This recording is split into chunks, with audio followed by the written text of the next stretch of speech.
and double-decker electric bus conversion. We decided rather than duplicate some of the things we talked about earlier on, we're just going to.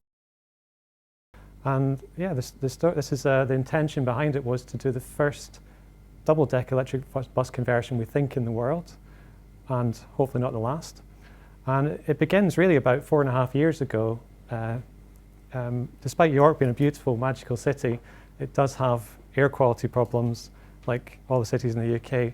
And there was some work done at the time which identified that a significant proportion, between 10% and 30% of the nitrogen dioxide levels in the city actually come from the bus sector.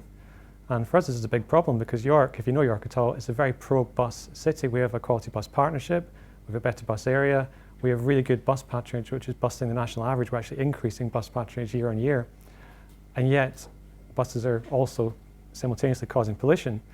So one of the things we did is look to discover if technology can find solutions.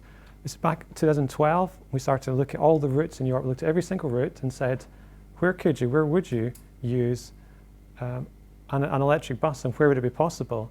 And as it turned out, much to our surprise, that if you think of buses in terms of movements rather than numbers of vehicles, what that means is about 49% of the buses in the city contribute about 83% of bus movements. So most buses come in 3-4 times a day. Some buses will do 15-20 times a day. So how far do these buses go? As it turns out, you can imagine park and ride buses, things like that, they don't go very far, which means that they might well just be possible to run them using electric technology. So 80% of bus movements, but not 80% of buses. It's about 49% of buses, which is about 100 buses. And so we started a project by engaging local bus operators. Mark Mundy was there right at the outset. Transdev were also involved, and other major operators. We engaged with through a local quality bus partnership as well. And we started to sell the benefits because we identified really early on, here was a technology which was potentially a win-win-win for everyone. It was a win for the bus operators because they can get some very low cost fuel, good cost saving. It was a win for the passengers because they got a nicer, quieter, smoother, people have heard this already, bus, and a win for the city, and they would get better air quality, and that, we potentially a quick win for air quality as well. And this gave birth to the idea really of the York Clean Air Zone.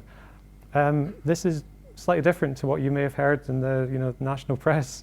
York Clean Air Zone goes back about 3 years, and we conceived this as being a voluntary clean air zone, which was of mutual benefit to everyone. Since then, DEFRA have come up with the mandatory clean air zones around 5 cities, which is a slightly different thing. So just to differentiate between the two.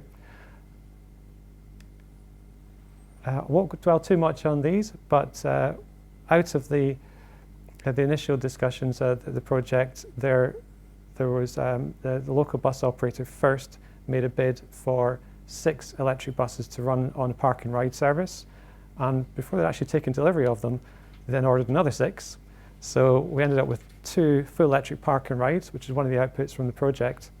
And it was starting to look good. It was potentially, we could get to this 80% of bus movements running clean through the city, and we're not entirely wed to electric. We're also interested in biomethane and plug-in hybrid and other technologies as well, provided we can get that air quality benefit. But there was a problem. That's these things. So sightseeing buses, quite old buses. The newer ones we had were about 15 years old. Some of them were 30 years old. Sightseeing buses quite often become sightseeing buses when they drive into a bridge and lose their top, and it's just easier to make them that way. So, if you had to design something to create pollution in an urban environment, it would probably be big and red and have lots of colourful writing on the side. So it was a challenge for us in the sense that the technology was all new technology. So all the electric buses were brand new buses, and you wouldn't expect a sightseeing bus to be a brand new bus. It didn't quite add up or fit.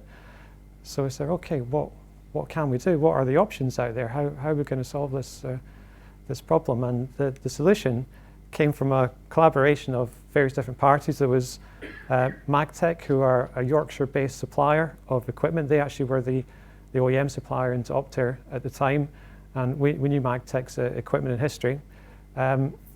Transdev, who were the franchisor to the sightseeing service. Transdev owned the buses.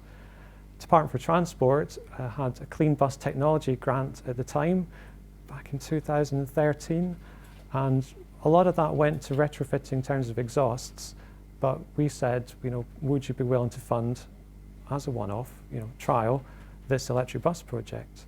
And they said no. and then I went back down to London and said please, and we talked about the not just the fact that there was air quality benefits, but the fact that actually this was potentially a new industry, a new British industry that could be created as well. And they said yes, and they gave us £76,000 to do the conversion. We then began a very long and protracted period of discussion, probably the most difficult bit of the project, going back and forth, trying to work out whether there was any more costs, any more funding that could be found. No. So eventually we all agreed that we would do the project for the funding we had. And yeah, it's a bit like open heart surgery on a bus. It is challenging, and I remember sitting around a table with 14 engineers from different sides trying to think, well, how are we going to do this? The bus already has an electrical system. It has its own CAN system, and whatever you put into it has to talk to what's there. That's what we took out. 2.2 tons of diesel engine and drivetrain, actually heavier than what went in. So that was one of the first surprises we had, that actually the bus was getting lighter. And that doesn't count the 200 kilograms of dirt that they took out when they cleaned it out as well. That's true. They put in controllers, motors. That's a battery pack inside the bus. Put it inside the bus just to demonstrate it. That's it being demonstrated down in New York, and did a trial. And it, lo and behold, it moved and it worked and it breathed, and it did everything it was supposed to do. But we had to go through a certification process. That wasn't straightforward. That probably took about 6 or 7 months just to work out who did what. It's probably not that far once you know what you're doing. And then the battery packs got moved into the back of the bus, and it started service. And so we launched it around 2 years ago, and it's been in operation most of the time. It's has had a few problems with motors, which were fixed under warranty, and it gets through the day. It's a daily duty of about 60 miles. It has been tested over 80. It was driven to a workshop at fairly high speed on a hilly route over 80. So the battery capacity was deliberately sized to be greater than what it would need for the inevitable degradation that would happen as the vehicle aged. It will probably run for another 15 years. So on the maiden journey, we did have our first complaint. The people complained the volume was too loud from the tour guide. So we had to turn it down. Nice problem to have. There was a nice moment when the bus pulled up right next to another sightseeing bus, and you could hear the diesel engine running on it, and you think, why would you do that? It doesn't, it seems very obvious. So it's been a successful project. It was the first bus to get on the road. Since then, there's been orders for other buses through to Magtech. In fact, we've just placed an order for another 5 of them as well. So the whole sightseeing bus fleet will be electric by around April of next year. And the operator, Transdev, are very pleased with the performance of it.